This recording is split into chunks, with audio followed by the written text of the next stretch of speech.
Obrigado. Aqui, né? Boa noite. Tudo bem? Deixa eu ver se já estamos aqui, né? Eu não tive o prazer de assistir todas as apresentações, mas só de ver a do Marcelo já me faz pensar numa série de coisas que dá vontade de adaptar, né, em tudo que eu tinha para falar. Mas, na verdade, o que eu queria, e vou tentar ser rápido, que eu sei que a gente já está um pouco atrasado no final do dia, no final tem um único recado para passar, e está no final, mas começa um pouco com essa história. Eu acho que todo mundo se sente um pouco assim, né? Quer dizer, a gente está num mundo que está cada vez maior, por um lado a gente está produzindo muita riqueza, isso é muito bom por um lado, mas esse crescimento constante, né? Como se o mundo fosse infinito, os recursos fossem infinitos, a gente já entendeu que não vai levar a gente a lugar nenhum. E também eu pensei em ficar aqui 1 ou 2 minutos explicando, né? Talvez tentando tirar dúvida, se é que alguém tem, de que o mundo está uma bagunça, mas acho que todo mundo aqui tem mais do que certeza disso, né? E a pergunta principal é essa, quer dizer, como eu, pequeno, como eu, indivíduo, como eu, pessoa, que tipo de impacto, que tipo de contribuição que eu posso trazer na minha vida e no mundo, né? E, em contrapartida, o que está acontecendo com essa coisa grande, poderosa, né? tão forte, né, no mundo hoje? Acho que, sem dúvida, é o maior poder e não para de crescer dentre todos, que são as grandes corporações. E, para tentar responder essa pergunta de quem é que vai ajudar a gente a consertar essa bagunça, eu lembrei da minha infância e só tem uma resposta, que eu acho que é o MacGyver, né? Que o MacGyver é o cara, né? MacGyver, com certeza tem algumas caras novas aqui que talvez não devem saber quem é o MacGyver, mas o MacGyver era um cara na década de 80 que ele estava completamente largado, sem nada, estava perdido. Ele pegava uma casca de banana, uma sola de sapato, passava no que sobrou do creme na pasta de dente e, sei lá, ele fazia uma bomba, fazia um novo combustível, sei lá, ele resolvia tudo, né? E essa imagem me veio, eu acho que não é por acaso, assim, eu acho que tem dentro de mim, tem dentro de cada um de nós um espírito de MacGyver, assim, de querer consertar as coisas, sabe, de querer mudar, né, tanto a gente quanto o nosso entorno, né. Eu entrei no mercado de trabalho na década de 80 e a década de 80, para mim, né, e eu acho que inspirado pelo MacGyver eu resolvi fazer uns gráficos. Para mim, teve o significado das grandes corporações, das organizações, porque, na época, quando eu pensei, puta, o que eu quero fazer, o que eu quero consertar, como é que eu quero me relacionar com o mundo, eu acho que não tinha, nem de perto, as possibilidades que hoje tem, né, da gente fazer muita coisa, sem necessariamente fazer parte de um grande grupo, né, um grande grupo de pessoas, um grande grupo econômico. A minha chance de querer gerar impacto, de fazer alguma coisa boa, né, foi na década de 80, foi no final da década de 80 que eu entrei, mas foi trabalhando em grandes organizações. E eu fui feliz, eu fiz uma série de coisas que eu curti e tal, mas naquele momento, o eu sou, estava muito separado do eu faço, né? Quer dizer, claro que isso foi ficando mais claro na minha cabeça ao longo do tempo, e, inevitavelmente, eu comecei a trazer para a minha vida, né, um conceito que o Renato, não sei se o Renato estava sentado aqui, que eu vou roubar dele, o Renato, que eu conheci há poucos dias, que está trabalhando com o Daval no projeto, que ele chama de Live Hacker, né? Ele tem um site, se não me engano, que ele fala disso, né, das iniciativas que todos nós temos, mesmo que no primeiro momento para a gente, né, só para hackear um pouco a nossa vida, para dar uma de MacGyver naquelas coisas que a gente vai descobrindo ao longo dos anos que são importantes a gente mudar, né, a gente melhorar, a gente consertar na gente mesmo. E, de novo, acho que todo mundo tem um pouco de MacGyver, no mínimo no âmbito pessoal, né? E com o passar dos anos, eu percebi o que acho que todo mundo, quando vai ficando mais velho, percebe, que é o seguinte: por mais que você queira mudar o mundo, né, não tem nada mais importante, nada mais verdadeiro e até impossível, ou no mínimo incoerente, você querer tentar mudar alguma coisa fora de você se você não começa por você mesmo. E, por mais óbvio que isso pareça, para mim só caiu a ficha quando eu vi o documentário do Dalai Lama, o Renascença, e não vi faz muito tempo, e achei incrível, né, a simplicidade como o Dalai Lama passa a perna, ele passa um recado muito legal A história, não sei se vocês viram, mas a história, quem não viu, eu recomendo ver, porque acho que é muito legal. Um grupo de cientistas de todas as vertentes e pessoas muito inteligentes, ele convida para irem lá com ele, onde ele mora, onde ele está refugiado. E depois de todo mundo falar o que acha que tem que fazer para mudar o mundo e tal, ele falou, olha, muito legal tudo isso que vocês falaram. Agora, eu acho que vocês deveriam fazer o seguinte, volta para casa, muda você mesmo, primeiro de tudo, que aí depois as mudanças vão acontecer. Né? Para mim, as principais mudanças na minha vida, né, só começaram a acontecer, de fato, na década de... Foi 1999, quando eu mudei radicalmente a minha carreira e entrei de cabeça no que eu vou chamar da era digital, né, que todo mundo conhece, né, no mínimo como pessoa, a gente foi extremamente impactado por todas essas evoluções e novidades que vieram do Vale do Silício, até mesmo de empresas aqui no Brasil, tal. E a síntese disso, para mim, a coisa mais marcante de tudo isso é o que a gente pode chamar de economia peer-to-peer, né? Eu lembro quando eu aprendi, através do Napster, que eu podia trocar um arquivo digital de música com um amigo meu que estava, sei lá onde. Cara, depois disso, eu não fui mais a mesma pessoa. Né? Me deu uma sensação de MacGyver, sabe, de hacker, de falar, cara, a gente tem o controle, né, dessa história. E eu acho que a era digital, ela muda muito tudo, né, e ela começa a dizer para a gente que a gente tem, sim, possibilidade de ser um social hacker. De que a gente começa querendo mudar a gente mesmo, e, de repente, quando você está em rede, né, quando você tem ferramentas peer-to-peer, quando você tem, como o Bitcoin, que eu, particularmente, sou super fã, eu adoro a abordagem, eu acho que ela vai mudar muito a nossa vida, para o bem, para melhor, vai consertar muita coisa. E, evidentemente, tem muita intuição disso, e não sou um especialista nisso, né, mas eu gosto de pegar as coisas e mergulhar meio de cabeça, assim, seguindo minha intuição.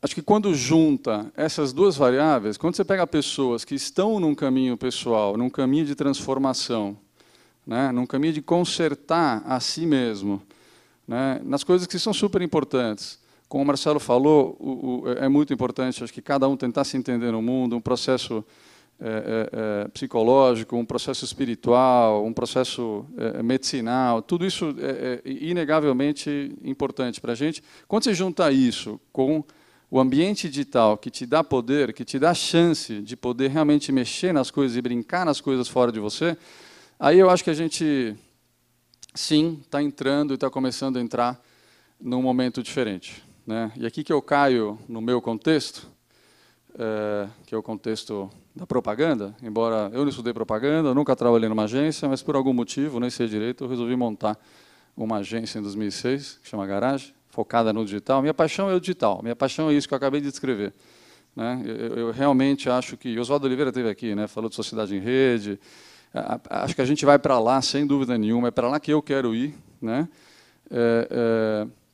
Mas o contexto que hoje eu vivo na minha empresa é o contexto da propaganda. Na verdade, significa o quê? Eu falei assim, puxa, como é que uma marca pode resolver os seus problemas e atingir os seus objetivos? Né? E sim, sem dúvida nenhuma, muitos deles são bastante egóicos ou bastante autocentrados, né? E ilimitados, se você for pensar bem, porque não se trata de você querer mais para você, se trata de você, na verdade, esquecer que daqui a pouco não vai ter mais.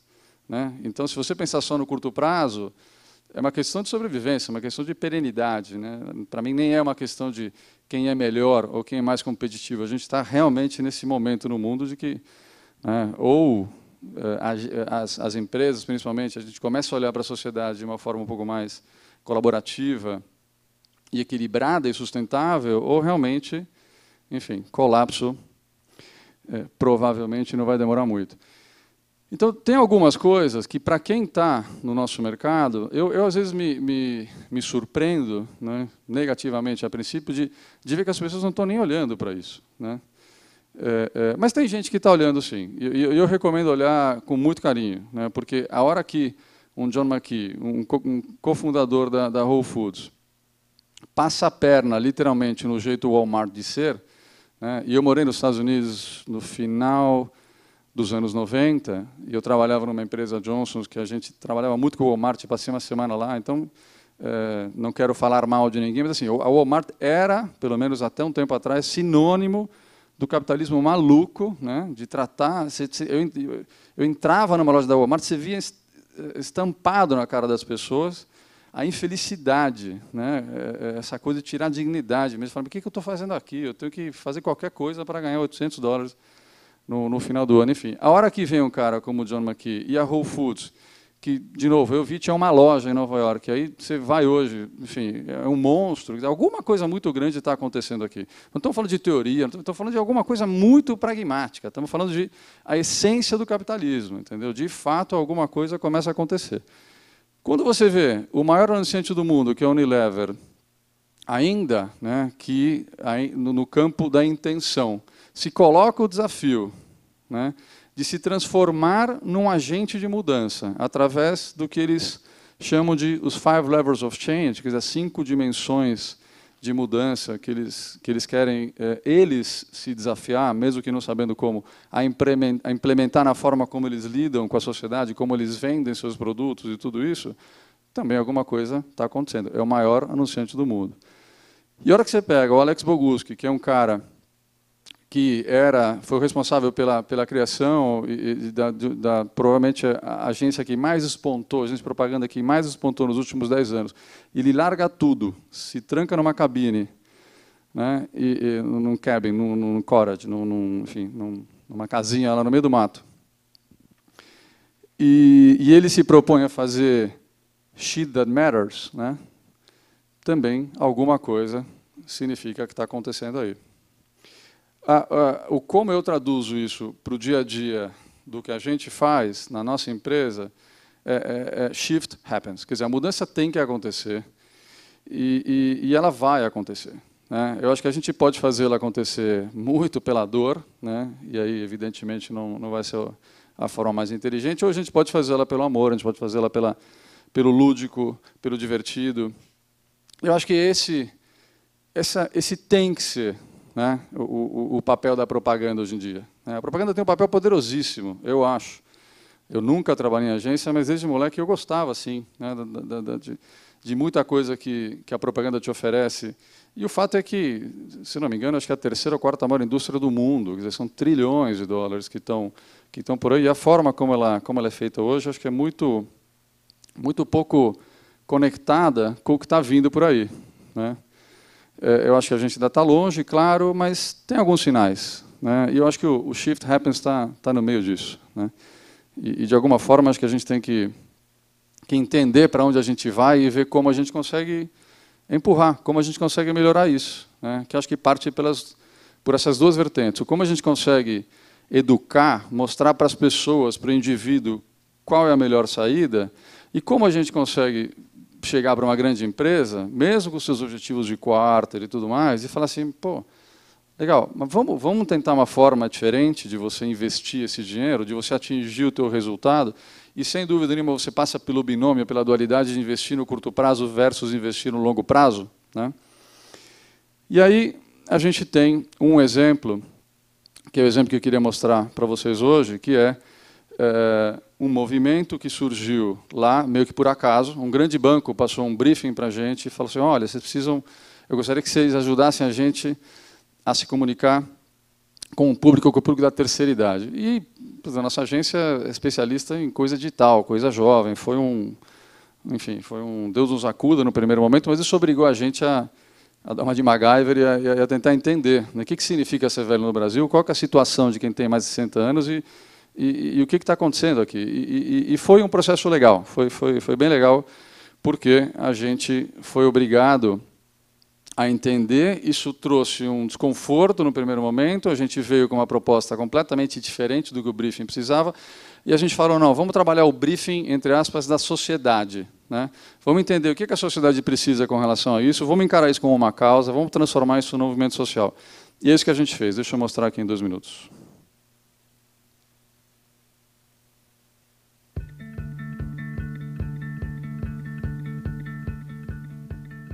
Essa é uma imagem que representa o idoso, quer dizer, como a sociedade acaba vendo. E não é uma imagem que corresponde à realidade.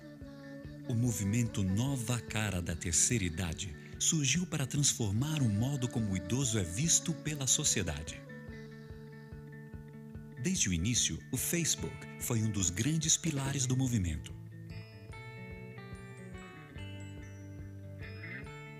A nossa missão? Criar o símbolo novo. Resolvemos envolver todo mundo. Não faltou gente influente para debater a questão. Jornalistas, artistas, políticos, economistas. Então, para mim, é um V de vitória. A gente podia pensar numa imagem melhor, assim, que lembrasse a caminhada, o respeito. De quem tem história para contar, de quem tem vivência, de quem tem vida. Inspirados pelas ideias enviadas, designers especializados criaram 3 opções de símbolo. Vários internautas colaboraram, mandaram sugestões, 3 imagens foram selecionadas, os próprios internautas votaram, e aí saiu uma nova imagem que vai poder ser adotada por qualquer estabelecimento que queira adotar essa imagem nova. Representa melhor nossos avós, pais e amigos que, aos 60, seguem bem em sua trajetória de vida, não é mesmo? Pelo site do movimento, você poderia indicar um lugar onde o símbolo ainda precisava ser trocado. O resultado da campanha foi avassalador. Comunidade com mais de 100 mil pessoas, 60% acima dos 60 anos. Nível de engajamento acima da média do mercado.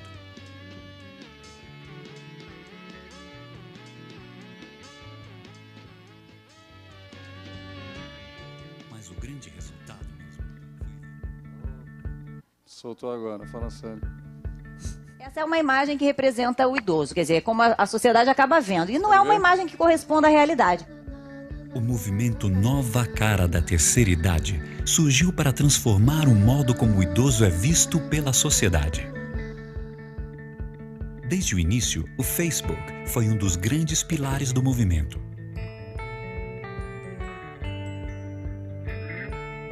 A nossa missão? Criar o símbolo novo. Resolvemos envolver todo mundo. Não faltou gente influente para debater a questão. Jornalistas, artistas, políticos, economistas. Então, para mim, é um V de vitória. A gente podia pensar numa imagem melhor, assim, que lembrasse a caminhada, o respeito. De quem tem história para contar, de quem tem vivência, de quem tem vida. Inspirados pelas ideias enviadas, designers especializados criaram 3 opções de símbolo. Vários internautas colaboraram, mandaram sugestões, 3 imagens foram selecionadas, os próprios internautas votaram, e aí saiu uma nova imagem que vai poder ser adotada por qualquer estabelecimento que queira adotar essa imagem nova. Representa melhor nossos avós, pais e amigos que, aos 60, seguem bem em sua trajetória de vida, não é mesmo? Pelo site do movimento, você poderia indicar um lugar onde o símbolo ainda precisava ser trocado. O resultado da campanha foi avassalador. Comunidade com mais de 100 mil pessoas, 60% acima dos 60 anos. Nível de engajamento acima da média do mercado.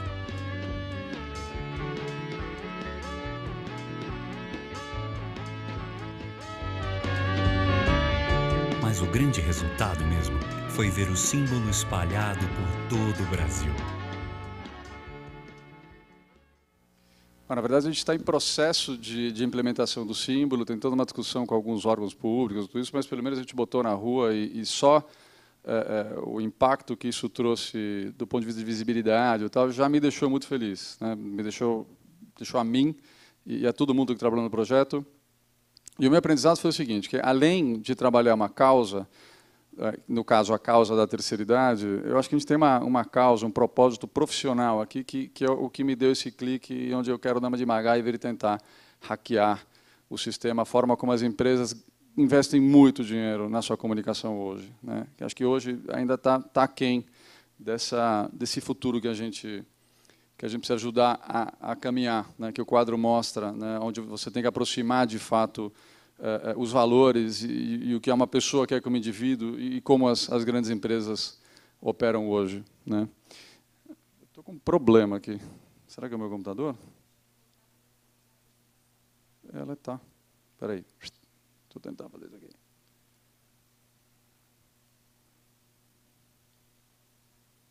Foi? Ótimo, então tá bom.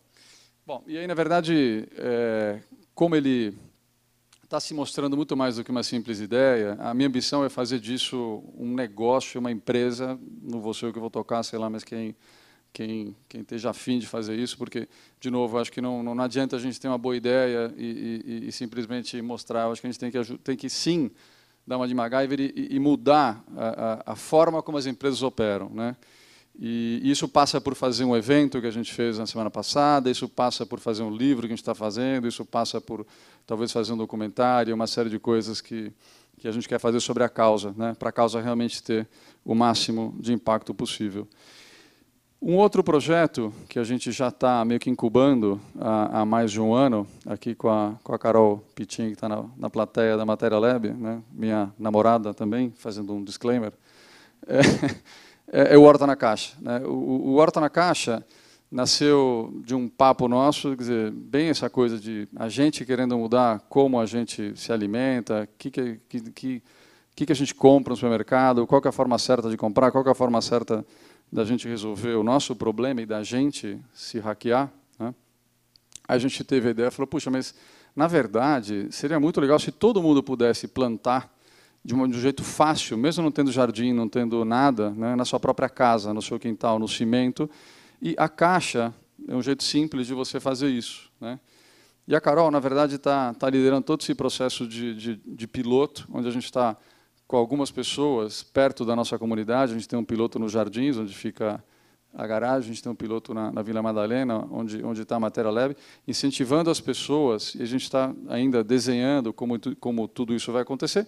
Mas, basicamente, o que a gente precisa fazer é chamar as pessoas a remontarem, né, a sua relação de produção e consumo em relação ao que elas comem, né? Pô, o que eu como, né, onde eu compro e como eu posso fazer isso melhor, né? Passando por todas as variáveis mais óbvias, né, que o próprio Whole Foods, citando ali bem, ajudou o mercado americano a pensar. Mas, pera um pouco, qual que é o fair trade desse negócio? De onde ele vem? Onde foi produzido? Foi local? Foi produzido do jeito certo? Tem agrotóxico, tem tudo isso que é meio óbvio, mas que a gente está, na prática, acho que completamente ainda desconectado. E eu vou correr só um pouquinho, só porque não falei que eu ia ser breve, não quero tomar mais tempo do que me deram e já está com quase 20 minutos aqui. A minha visão de sociedade, para onde eu quero ir, é essa daqui.